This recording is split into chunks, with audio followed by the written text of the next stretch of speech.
உன் வீட்டுல ஒத்துக்கிட்டா நான் ஏன் திருட்டுத்தனமா கல்யாணம் பண்ணணும்னு நினைக்க போறேன்? ஒத்துக்க மாட்டாங்கன்னு தெரிஞ்சதுக்கு அப்புறம் தானே இப்படி ஒரு முடிவு எடுத்தோம். நீ ஈஸியா சொல்லிட்ட முத்து. என் சூழ்நிலையில இருந்து பார்த்தாதான் என் கஷ்டம் தெரியும். இப்ப நீ எதுக்கு அழுவுற? நாம 2 பேரும் சேர்ந்து வாழணும்ன்றதுக்காக தானே சொல்றேன்.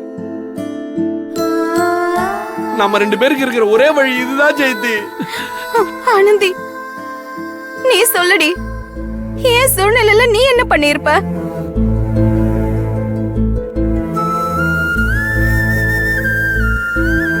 இதை விட நீ பெரிய பிரச்சனையை அனுபவிச்சிருக்க. அதுக்காக நீ அன்பவிய கல்யாணம் பண்ணிக்கிட்ட. உன் குடும்பத்தை பத்தி யோசிச்சல்ல, அதே மாதிரி தானே நானும் யோசிக்கிறேன். அதை ஏண்டி யாருமே புரிஞ்சுக்க மாட்டாங்க? எதோட சேர்த்து வச்சு பேசுற ஜெயந்தி? உங்க பிரச்சனை எங்க பிரச்சனையும் ஒண்ணா? பிரச்சனை வேற வேறதான், ஆனா சூழ்நிலை ஒண்ணுதான். ஆனந்திக்கு என் நிலைமை புரியும். இங்க என் மனச புரிஞ்சுக்கிற ஒரே ஆள் அவ மட்டும்தான். இந்த சூழ்நிலையில நான் ஆனந்தி மாதிரி யோசிக்கிறது தான் எனக்கும் சரின்னு படுது. ஆனந்தி, என் கூட வா. வா.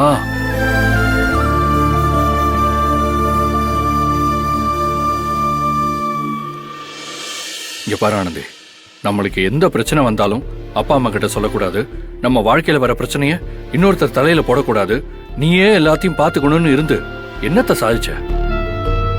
அட்லீஸ்ட் உன் பிரச்சனை என்கிட்ட சொல்லியிருந்தாலாவது இந்த பிரச்சனையை நான் வேற மாதிரி டீல் பண்ணிருப்பேன். ஆனா இன்னைக்கு சபையில வந்து சொல்ற நிலைமைக்கு ஆளாக்கி உங்க அப்பா அம்மாவுக்கு கஷ்டத்தை தான் கொடுத்துருக்க. அதே மாதிரி மகேஷ் சார் விஷயத்திலையும் உண்மையை சொல்லி பிரச்சனையை தீர்க்க வேண்டிய இடத்துல தடுத்து நிறுத்தி அது எங்கேயோ கொண்டு போய் விட்டுருச்சு. உன் வாழ்க்கையில நீ எடுத்த முடிவு தான் தப்பா போயிடுச்சு. இப்போ அதே காரணத்தையும் உன்னோட எண்ணத்தையும் மனசுல சுமந்துகிட்டு ஜெயந்தியும் தப்பான முடிவெடுக்க பாக்குற. ஜெயந்தி உன்னை தங்கச்சியான்னு நினைக்கிறா.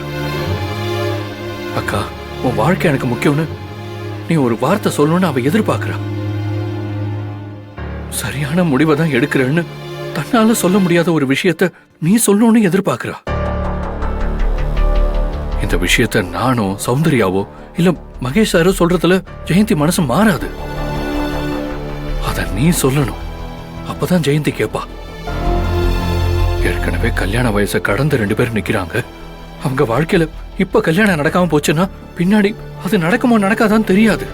இப்போதைக்கு அவளுக்கு தைரியம் சொல்லி அவளுக்கு நம்பிக்கையை கொடுத்து முத்துவ கல்யாணம் பண்ணிக்க சொல்றதுதான் நியாயம்.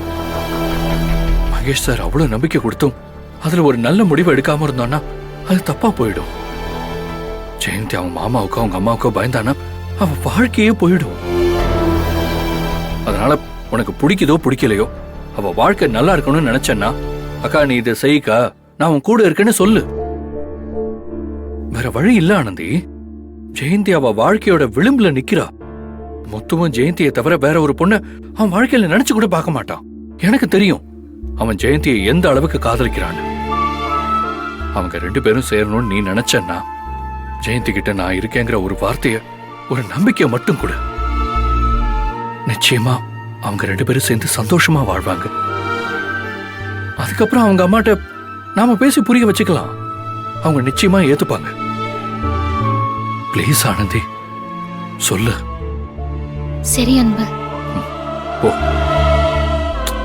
ஓ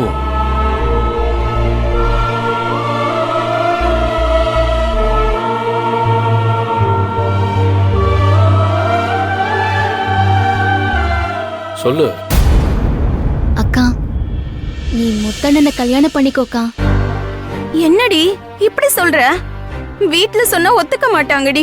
அக்கா, இப்போதைக்கு நீயும் முத்தண்ணனும் சேரணும்னா உங்க மாமாவுக்கு தெரியாம நீங்க 2 பேரும் கல்யாணம் பண்ணிக்கிட்டே ஆகணும். அப்பதே நீங்க 2 பேரும் சந்தோஷமா வாழ முடியும். கண்டிப்பா உங்களுக்கு ஒரு நல்ல வாழ்க்கை கிடைச்சிருக்குதுன்னு உங்க அம்மாவும் சந்தோஷமா தான்க்கா ஏத்துப்பாங்க. அப்புறம் என்ன ஜெயந்தி, ஆனந்தி தான் சொல்லிட்டாள்ல, இப்ப என்ன உங்க அம்மாவே சொன்னாதான் ஒத்துப்பியா? இவளே இவ்வளவு தூரம் சொல்லும் போது பிடிவாதம் பிடிக்கிறதுல எந்த அர்த்தமும் இல்ல. ஆனந்தி, நீ மனசார தானே சொல்ற? என் குடும்பத்தை மீறி நான் முத்துவ கல்யாணம் பண்ணிக்கலாமா? மனசாரத்தையும் சொல்றேன். யாரு என்ன சொன்னாலும் பரவாயில்ல, நீ முத்தண்ணனை கல்யாணம் பண்ணிக்கோ. அப்புறம் என்ன, வாங்க சந்தோஷமா போய் சாப்பிட்டு போலாம். என்ன முத்தண்ணே, ஜெயந்தியக்கா கார சேவை வாங்கிட்டு வந்திருக்கேல? நான் தான் கார சேவை இல்லாம கம்பெனிக்கு வரவே மாட்டேனே. ஏ முத்து, சும்மா இரு, வா போலாம். கல்யாணம் ஆச்சுன்னா டெய்லி கார சேவை தான். வா வா வாணி.